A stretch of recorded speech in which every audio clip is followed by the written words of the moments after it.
A lady from a foreign country, from South America, came to me, and she said she wants to have a session.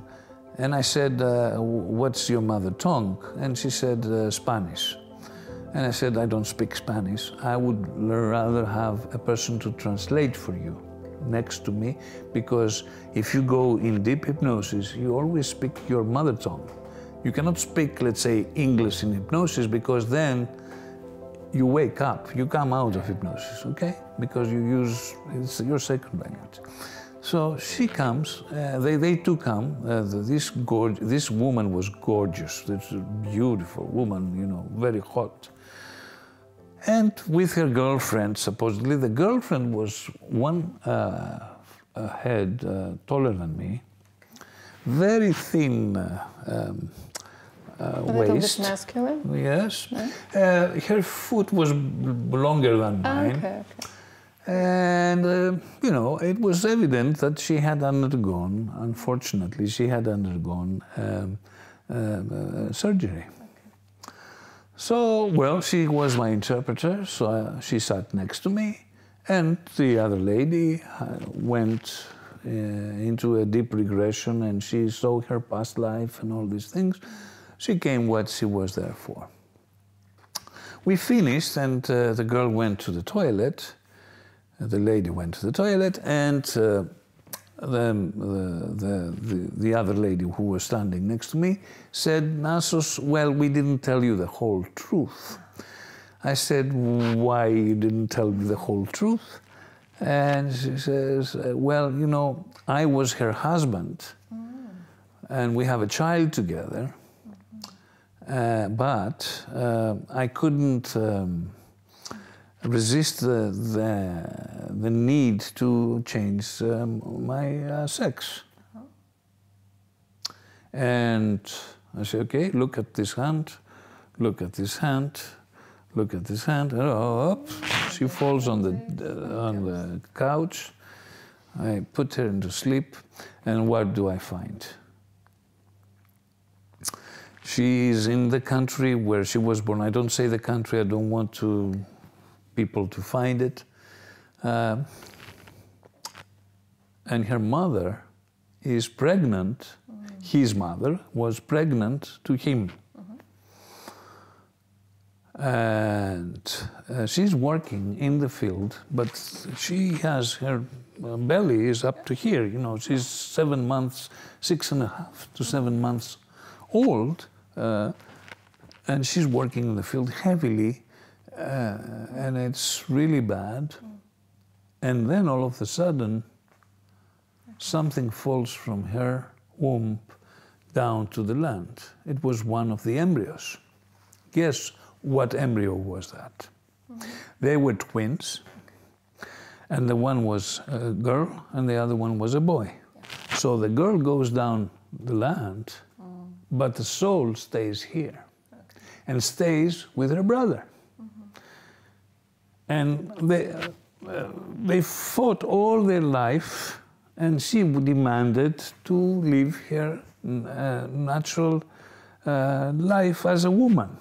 Now, had she consulted me before she had the surgery, we would have solved that problem. We would have sent her to the light.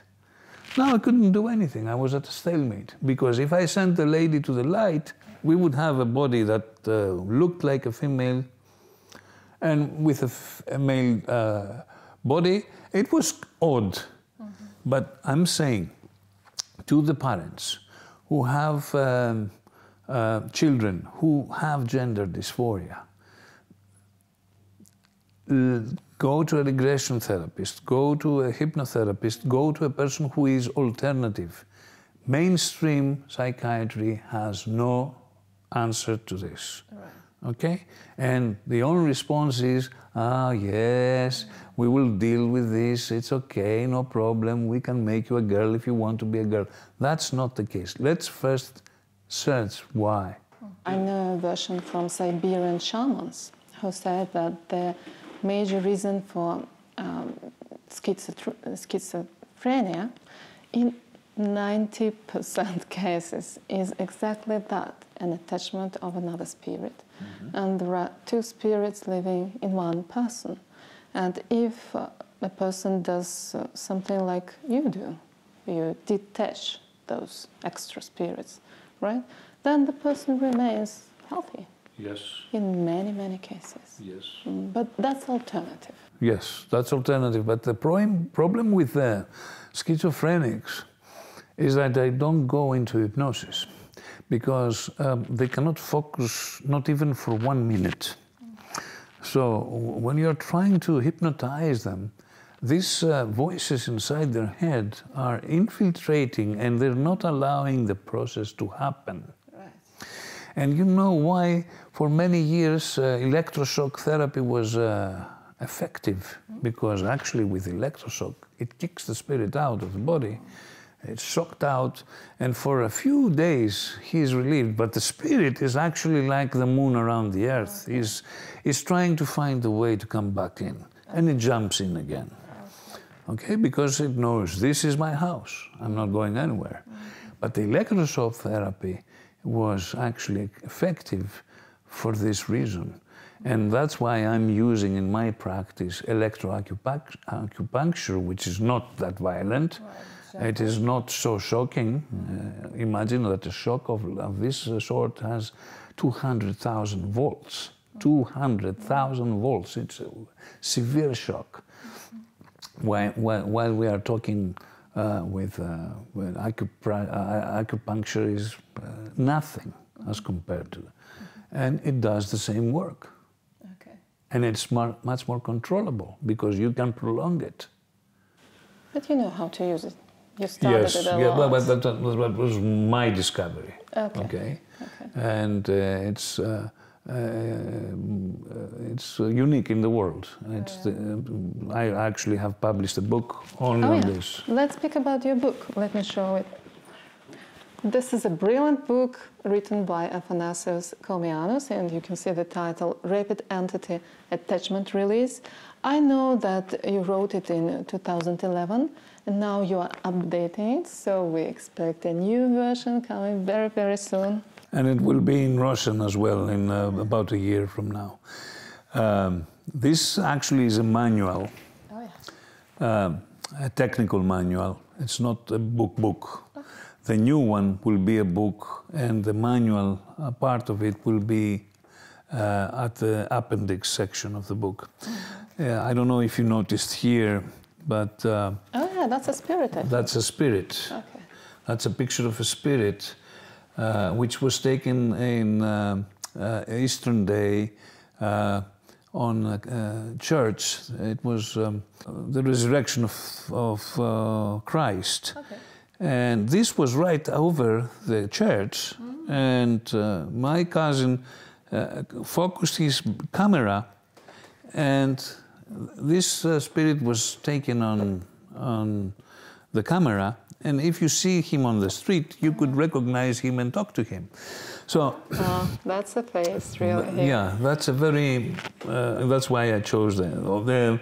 The thunders, of course, are not. They are added because of the electricity I use to kick out negative attachments. So it will be offered in Russian, the book, in a year from now, I suppose. It depends on how fast the translation will be. I have added a lot of interesting cases from my practice. The reason I wrote this second book now is because a COVID situation brought us the lockdown. Right. So I had the time, the lockdown was a pause of life. Everything is in slow motion now, and suddenly you have the time to do other things than the things you do every day. So I had the time to put the scripts of the sessions, outline the sessions, find the way to write this. Now we are going back to normal life, supposedly, and that would be really difficult for me to do. For me, lockdown was a blessing in that sense, because it was time to create something. It's like being pregnant, you give birth to something. Right. When you work with your clients, do you work face-to-face? Yes. So you don't do it online, right? No. Okay. I've done it sometimes, especially in the lockdown there, people, but I do it with people who I already have worked with, and it's easier for them. But with people I have never worked with, no, I wouldn't dare it. All right. And I know you practice a lot, but still, how many clients do you have a day? 1 or 2, maybe? Maximum I do 2 clients a day, because each session is 3 hours a day. All right. A session. So I take a break and I do a second session in the afternoon. That's all. We are not, you know, if you are a therapist, you're not in the money business. That's right. I could have 4 sessions a day and make a lot of money.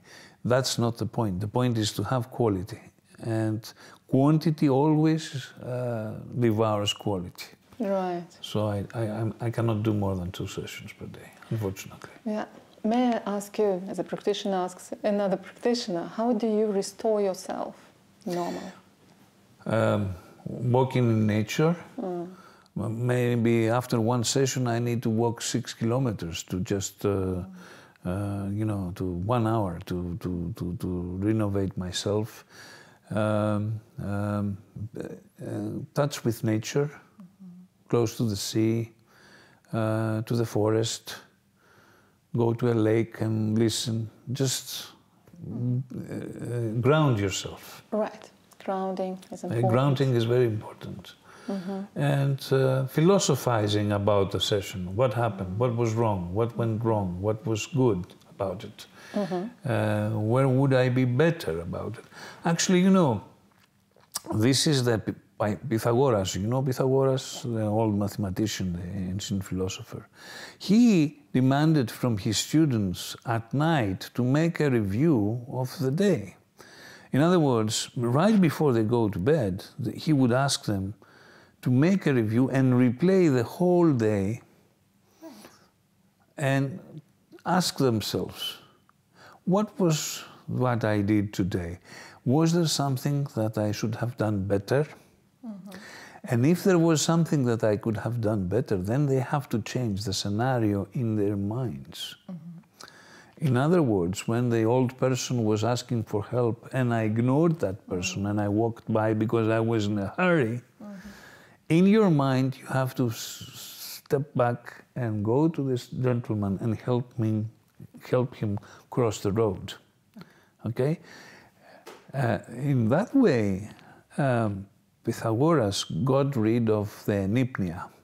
Enipnia were the dreams that were, you know, concerning everyday life and the anxiety.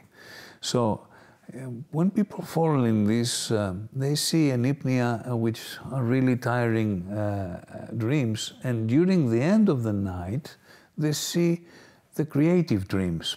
But if you do the Pythagoras suggestion, you clear the shit, sorry for my word, out, and then at night you immediately have a far better sleep, far more creative. That's a way for every of your people who hear me now, and after that they are going to go to bed. Just go through your day and think what was nice about it, what was bad about it. I spoke very rudely to my wife. Why did I speak?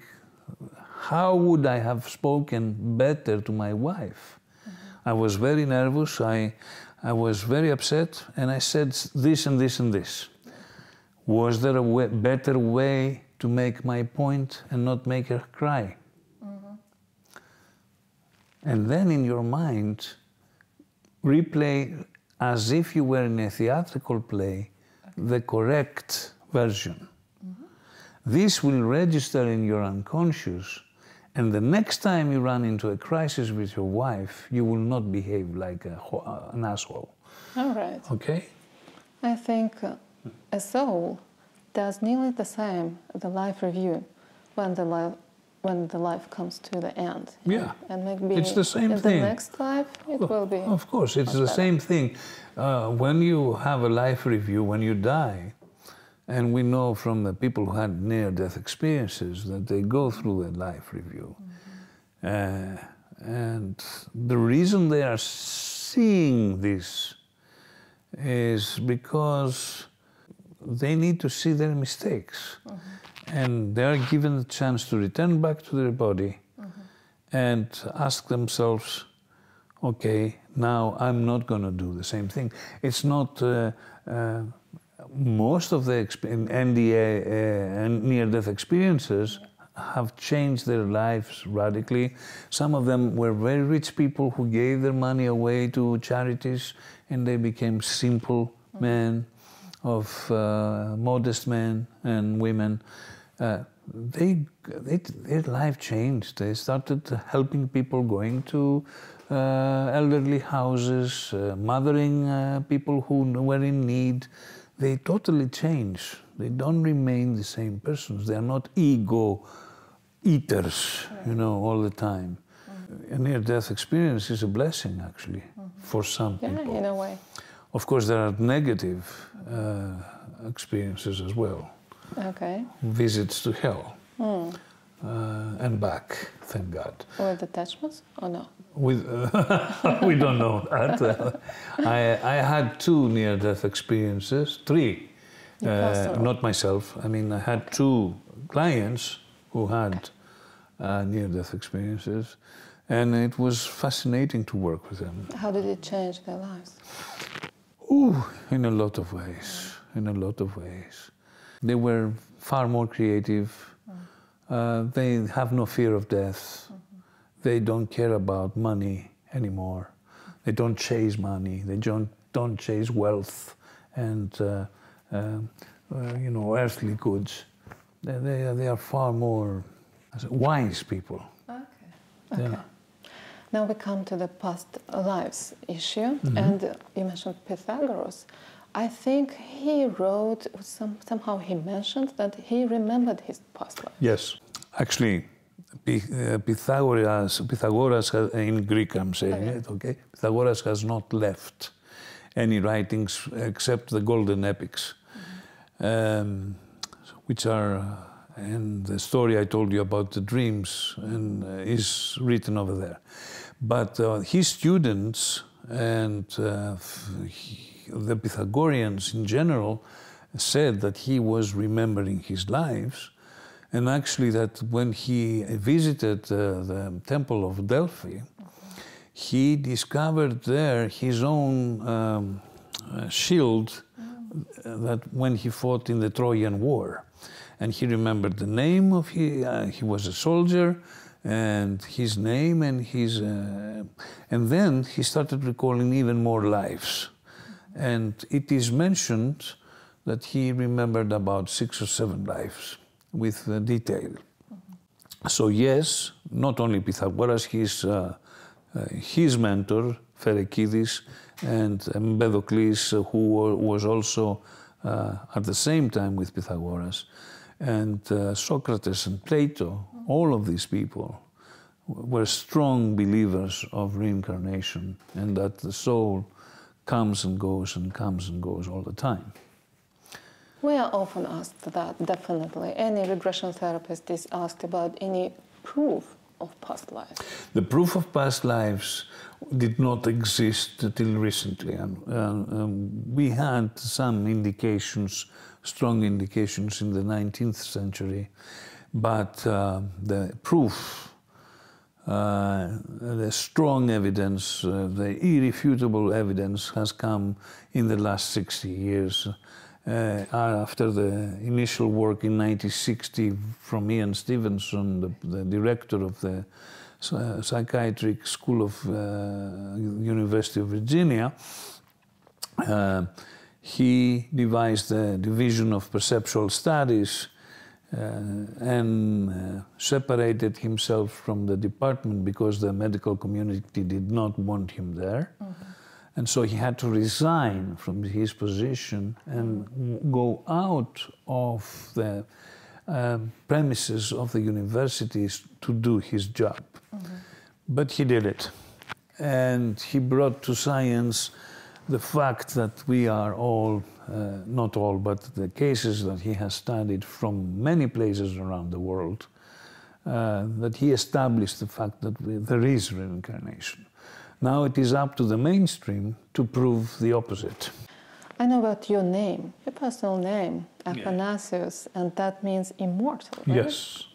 It is the refusal of death. Refusal. Thanatos, yes, refusal of death. Yeah. It's a Christian name. It's Greek, but it's in the Christian era. We don't we don't have this name in the time of Socrates or before. Okay. We have it in the Christian time. We have this name in Russia also. Yes, but you spell it differently. Yeah, with F. Does it help you to know that your past lives existed? Well, probably that's why I was baptized this name, just to remind me that, you know, you are immortal. You have to remember that, and you have to... Now my profession and my whole life after my 30s is devoted to establishing the fact that the soul survives death. And all my books refer to this issue, and all my research is referring to this issue. And I'm glad I'm doing the best profession in the world, because I help people come in touch with their soul and the history of their soul. And I make them understand that there is no need for fear of death.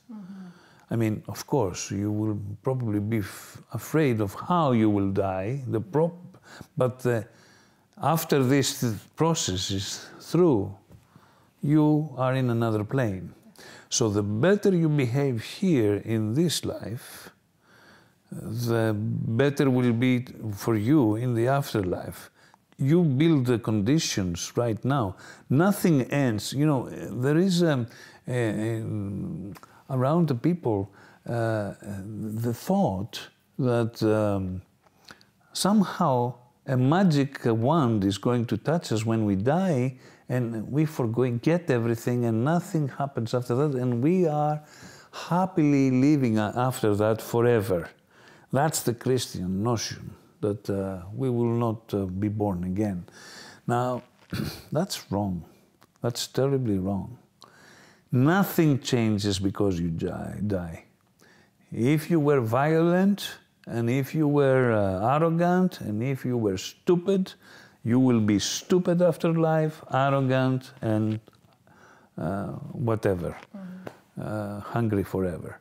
So, nothing changes as far as this is concerned. It's just you cross the border. Now, for you to change, this is your chance to change.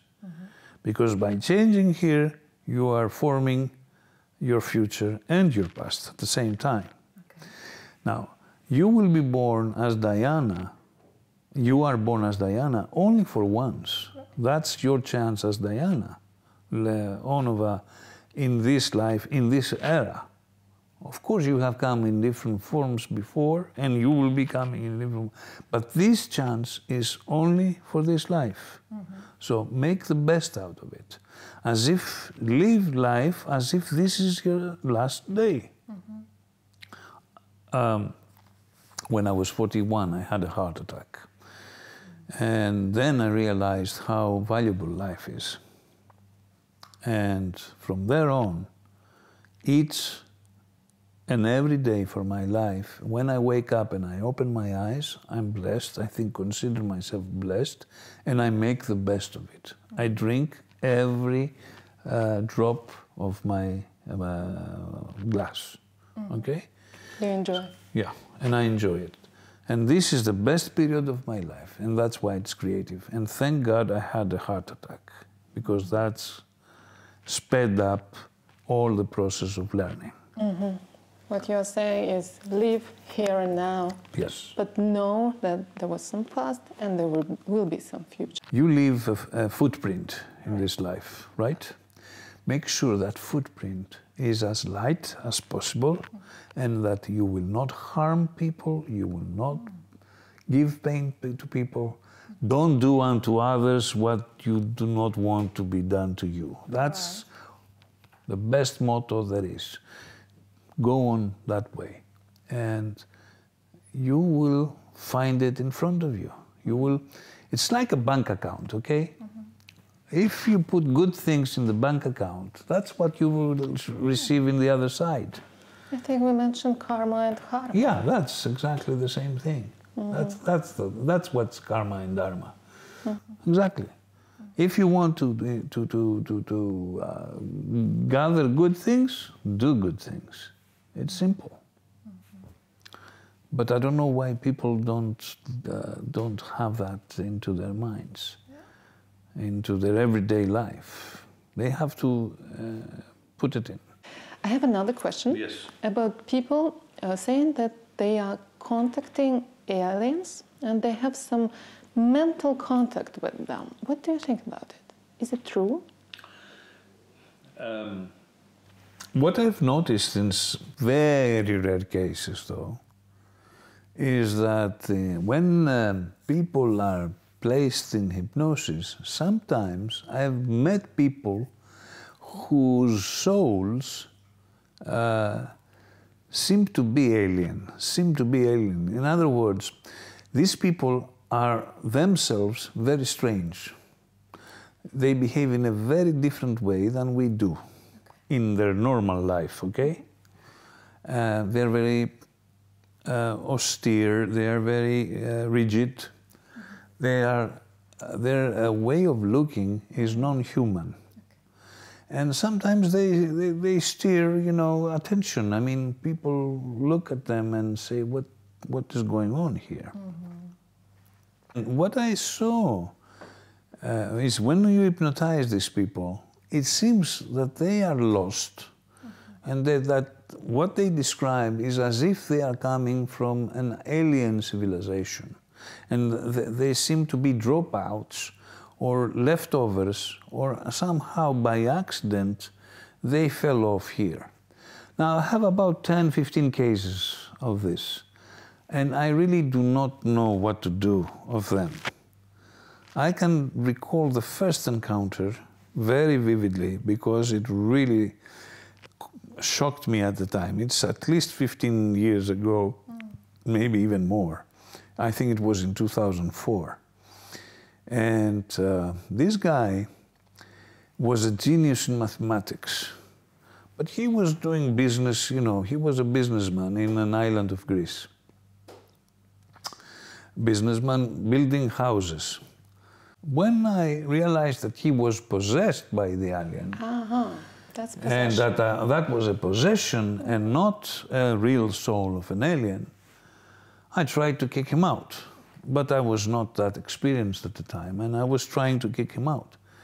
And then he had an extreme pressure on his bladder, and he said, I want to go pee. And I said, no, you're not going anywhere. You are going to leave that person. And he said, I'm going to pee on your couch, and I'm not going to go anywhere, and you get me out of here and don't touch me, because this guy is stupid and I am the mathematician and I will do the job. He was talking to you. Yes. The possession. After I pressured. And he immediately opened the eyes of my client. He went, of course, to the toilet. He didn't pee my couch. And he never wanted to see me again. He went out immediately. He asked his wife to come and pick him up. And they left the island where I was, Corfu. I was in Corfu, and he came from another island to visit me. And they left immediately because that alien person, entity, did not want to be detached because it didn't know where to go. And the alibi he was giving is that my civilization was destroyed. Where could I go now? And of course I didn't know at the time. Then I discovered that there are books related to this subject. And Dr. Baldwin has written a book about these cases, which was interesting. So there are two schools how to deal with this. One school of Baldwin is saying that they are possessors and they act like demons, and they act in a very bad means, and the other school is that they are okay and they are acceptable. And Edith Fiore has written a book about these entities. But to tell you the truth, I really don't have enough of experience, and it is as if I'm not attracting them. And people feel. Yes, I'm not attracting them. But I do have 10 cases at least. Okay.